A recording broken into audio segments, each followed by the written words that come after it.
Наверное, как положено, да. Все, да. Ну, немножко, чуть-чуть. Перелинял, но все равно бросный.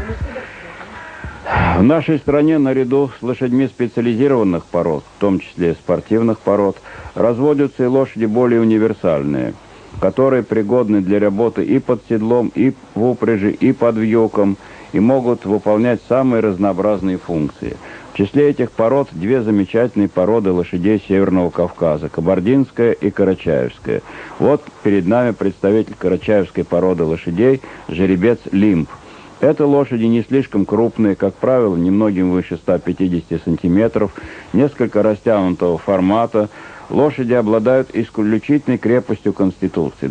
Достаточно сказать, что кобылы этой породы доживают до 20-25 лет и, как правило, дают выход жеребят на уровне 95-98%. То есть в сложных табунных условиях содержания, практически почти без помещений, без подкормки, лошади проявляют очень высокую плодовитость, выносливость, крепость конституции, почти не болеют.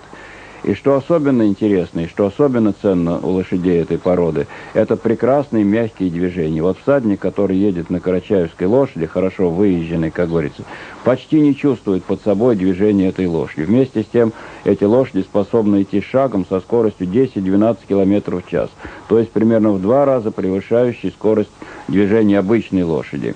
Вот это особенно ценно для лошадей, для туризма, для проката, для прогулок. Поэтому эти лошади не случайно раньше, например, чаще всего привлекались для комплектования царских конюшен, царской охоты, там, где действительно нужна была и выносливость, и мягкие движения, и самое главное, смелость. Действительно, эти лошади могут уйти куда угодно. Вот покажи ей отвесную скалу, направь, и будет карабкаться, пока, так сказать, не залезет. Мне приходилось не раз на этих лошадях проезжать по таким местам, где, как говорится, своими ногами вряд ли бы решился пройти. А вот на этих лошадях смело едешь и чувствуешь, что действительно лошадь не подведет, вывезет. И лошади характеризуются, как я уже сказал, очень хорошим здоровьем, крепостью конституции. Обычно имеют темную масть. Вороные, караковые, темно-гнедые. Разводятся в основном табунным способом. В случае хозяйства по разведению этих лошадей это Карачаевский конный завод в Карачаево-Черкесии, как раз где вот и родился этот представитель породы Лимб.